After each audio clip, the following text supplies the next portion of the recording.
Welcome back again, Tommy Gartland still here. We're going to move on now and test the joystick.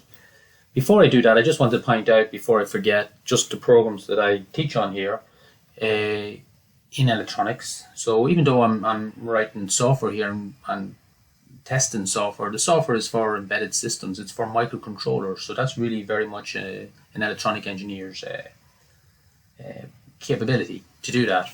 So even though we design hardware circuits, electronic circuits, electrical circuits and PCBs, we also write software for microcontrollers as well. So it's quite an interesting job from that point of view. The courses that are available in Doc IT which relate to electronic engineering are DK740. It's a level 7 program, 3-year level 7 program called Electrical and Electronic Systems. There's also, for the last 2 years, an entry for level 8, DK845, Electrical and Electronic Engineering. And also, that's a 4-year program. And also the DK843, which is level 8 Engineering Common Entry. So that means that it's 4 years level 8 program, but 1 year is Common Entry, where you work sort of on a general course. Well, actually, the first year, both of these are the same, but just you're specifying whether you want to do electronic engineering or general engineering. And in this one, in second year, you go on and just do electrical and electronic engineering. In this one, engineering, you have a choice whether to do mechanical, civil, or electrical and electronic engineering. So you're leaving yourself a little bit more choice, I suppose, by doing the common entry program. So anyway, what we've done here now in this program is to connect up the joysticks, and you can see that there's connectors specifically on the board here for the joysticks. Now the joysticks are I'm just going to check out the colors here. So you can see the gray is actually ground, and you can see it's connected to ground. So it's not clear here on the camera. Everything is upside down and left to right because the camera is from above. But make sure that you orientate the cables the correct way around to the joystick. Now actually, I think that Robert has said that he's given you cables that are all grey with just a colour on one side. I think it's, let me just check that. Yes, I saw an email from Robert that said that these connectors, there's 5 cables in the connector. He's making them up specifically for this, and they're all grey except I think it's red on one side, and the red should be going to the switch side. So that's this side over here. So the red should be going to the switch side and all the rest are grey. But once you orientate the red cable to go to the switch, then everything else then is okay. Just make sure to connect the connector in the correct way to the terminals. There's 5 pins here for ground, power, VRX, VRY and the switch. So just a little bit of information here on the joystick.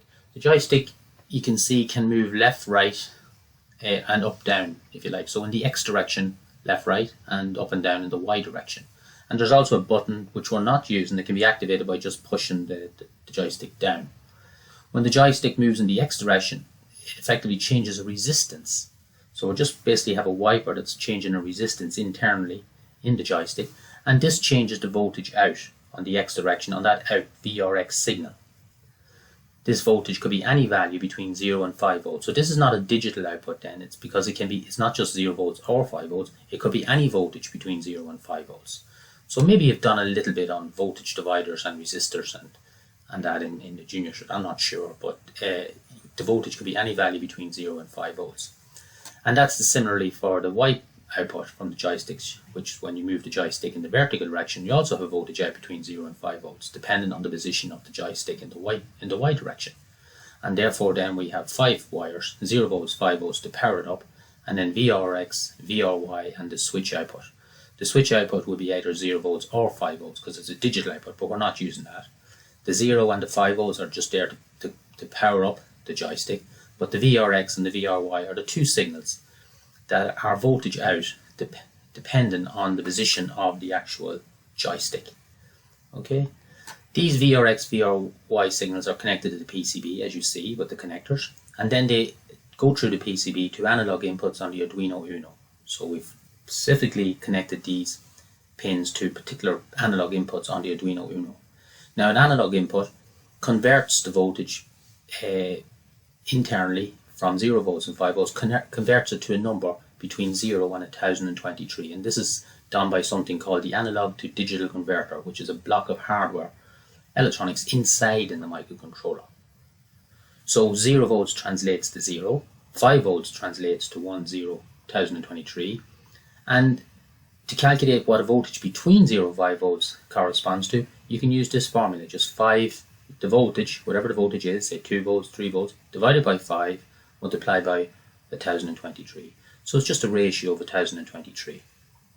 So for example, if it was 2 volts, because the joystick has been moved a certain position, then it would be 2 divided by 5 by 1023. So we get a number of 409. Okay, so there's a lot in that. Hopefully you get a general idea of how it works. It's quite interesting. But I've set up a little program here to test it. So here I'm going to just quickly go through the program. I've created, left X, left Y, and these are my analog inputs. These are actually Arduino pins, A2, A1, A4, and A3, and you would have seen them on the left side of the Arduino Uno. So connected to the analog pins, and I specifically said, so this will be the same for you. I've created these 4 variables, if you like, to store values, those numbers, left X, left Y, or X and Y. Remember we said it's going to be a number between 0 and 1023, depending on the value of the voltage read in. So we'll have 4 values, 2 for the X and 2 for the Y. Then I've sent out some messages. And here's a new function, a new command called analog read. So the left X is analog read the left X, and maybe I should call that the left X pin, or maybe I'll just leave it as it is, but it's the left X pin, but to be consistent maybe I should call it left X pin. The LY analog read, so we're basically reading the voltage on the pin and converting, the analog read converts it to a number between 0 and 1023, and it's stored in these 4 variables.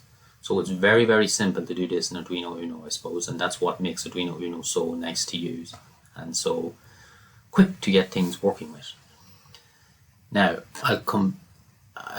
you can see then, all I'm really doing here, I'll come back to this a little bit here in a moment. All I'm doing is I'm printing out those 4 values to see is it working. Left X, left Y, right X and right Y. Okay, and I'm continuously doing this, so I'm going around this infinite loop here, continuously reading in the values in case it changes and printing them out. But the problem is, if I do this, if I print out values as quick as I'm reading them, going around the loop here, then I just see a continuous stream of data on the screen, even if the value doesn't change. So I've written an extra little bit of code here that sums all the values up, and if the value, and if that's the new sum, okay, and down here I update the old sum with the new sum. But if there's a difference, so if there's a difference of greater than say 10, so if any of the values change to be a difference greater than 10, and then I'll print out the value. So effectively I'm only printing out the value if it changes, which means I don't get this continuous stream of values being printed out on the screen even if they're not changing. Okay, so let's test that, and let's test this and see how it works.